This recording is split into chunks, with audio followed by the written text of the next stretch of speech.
One museum dedicated especially to our kiddos. Recently, the expansion has been finished. It's huge. Rachel Fisher takes us inside the new Children's Museum. Nice to see you, Rachel. Nice to see you, too. This took 2 years, right, the project? Just about. It was 1.5 years of expansion, but prior to it was 7 years of fundraising and then even more years of just dreaming it up. So when did you officially open to the public? November 20th. So we had about a day to open and then the Thanksgiving rush hit, and so now we're just sort of calming down a little bit from that, but it's an exciting time. Oh, it's a beautiful place. How much more room has been added?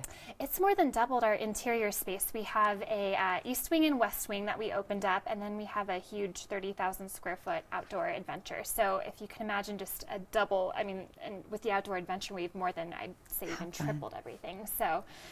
Gosh, look at that picture. What's the reaction been so far from the kiddos and the parents? It's been good. It's always fun to see how kids actually utilize our spaces. It's designed by grown-ups who are big kids at heart, but until you actually see them getting in there and using our spaces, you kind of wonder, well, what's going to happen? Right. And it's been so fun just to see how they get it right away. They know exactly what they're supposed to do, and it's just amazing to see them learning. I've always been a huge fan. When I stayed home, Austin is now 16, but, you know, I wanted to meet other moms, and he was just a little baby. I took him to the Children's Museum all the time. He would have fun, and I would have fun watching him play and then meet other moms, which is just a fantastic place to go. Yes. And now there are 7 new experiences at the Children's Museum. Tell me about them. Well, what do you want to hear about first? There's a lot. Well, this one right here is the art studio, so it looks like they can get a little messy and have a little fun. Yes, the art studio is great. We had an art place beforehand, but we really wanted to make it robust and just add a lot of more just kind of unusual elements that you couldn't expect in other children's museums. So you're looking here at a squeegee wall, so kids can go up and just paint on the wall. And if you happen to be walking in the front entrance and look up, you'd be able to see it. Another experience also is the teaching kitchen, which I'm sure my husband wished I would have probably taken advantage of growing up as a child. Yes, the teaching kitchen is a lot of fun. So we actually have a registered nutritionist who works at the museum, and she completely compiles all of the recipes and then does classes about 5 per day, and it's made for kids and adults to learn together. We have little kid utensils that they can really use to just take power and ownership of their own. That's so cute. At the bottom of the screen, you could actually see the website, mychildsmuseum.org. I want to encourage you to log on and find out more about the different experiences your child will see and learn as they go to the Children's Museum.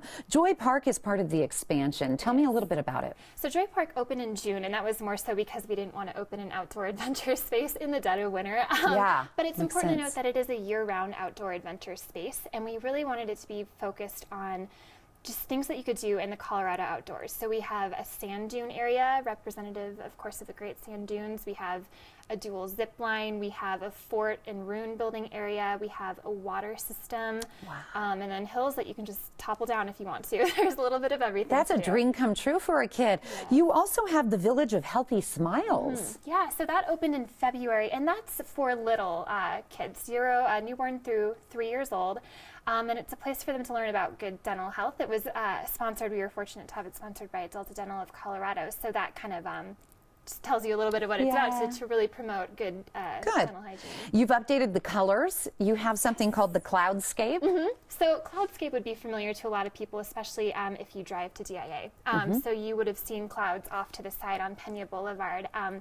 And we took them and refurbished them. They were going to be taken down from DIA anyway, so we were fortunate enough to have them and put them up at the Children's Museum, and they light up at night. So if you happen to be driving by the interstate, take a look. Beautiful. Okay.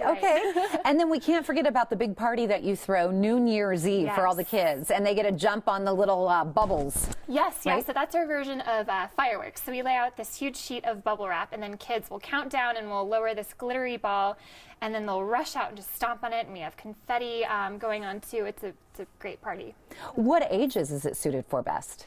The Children's Museum is newborn through 8 years old is what we try and cater to, but we're finding with a lot of these older or newer exhibits that a lot of older children are really benefiting from some of them too. So we've seen even up to 12 years old really have a lot of fun. Well, I could see, I mean, especially the art room. How fun would that be? Even as an adult, you'd want to sit down and play with the kids a little bit. Too, and there we go, a clay wheel and everything. So it's great for everyone. That's wonderful, fascinating. Plus, they get to learn so much. Why did you decide to do the expansion? Was the need for growth so important? It really was. We knew that we were outgrowing our small space, and we wanted something that was one of a kind and unique, and something that was very Colorado focused. So we have our outdoor adventure, which is all about Colorado. We also have a 3.5-story climber exhibit, which is, of course, we have the Rocky Mountains right there. So we had to throw something unique into there.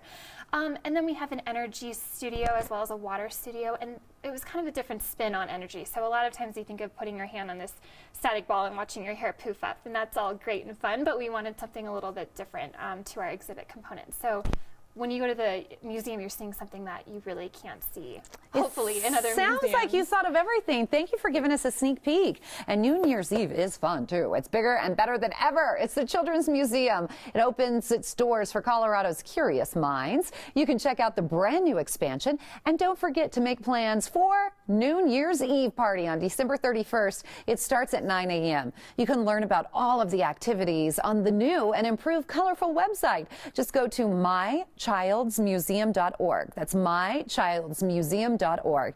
And just a reminder, Children's Museum is closed Christmas Eve, Christmas, and New Year's Day.